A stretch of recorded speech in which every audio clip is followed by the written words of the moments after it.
میرے نبی سرکار نے فرمایا، دنیا کے اندر جب قبرستان سے تمہارا گزر ہو تو اپنے مسلمان بھائی بہن کے لیے سورۃ فاتحہ کا یا کل شریف کا یا سلام کر کے ان کو سلام کیا کرو۔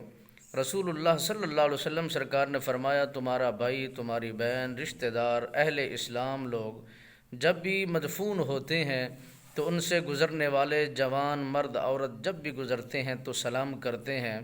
وہ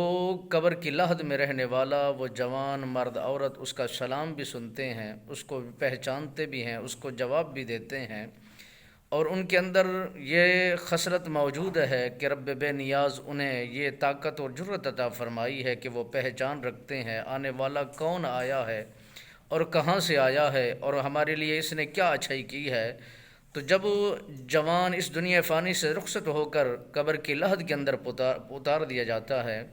تو دنیا کی ہر شے بھیجنے سے بہتر ہے، اور ان کو خوشی تب محسوس ہوتی ہے جب انہیں اصالِ ثواب کیا جاتا ہے، ان کے لیے دعائے مغفرت کے کلمات استعمال کیے جاتے ہیں،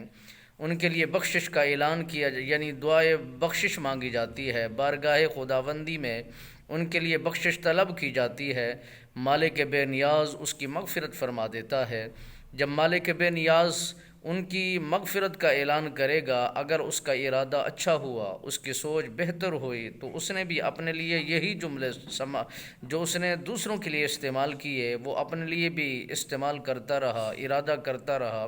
تو مالک بے نیاز اس کے لیے بھی وہ آسانیاں پیدا کر دیتا ہے، ان کے درجات کو بلند کر دیتا ہے، ان کی معافی کا اعلان کر دیتا ہے، اور ان کے قبر انور کے اندر راحت و سکون کو داخل فرما دیتا ہے۔ وہ کریم رب ہے۔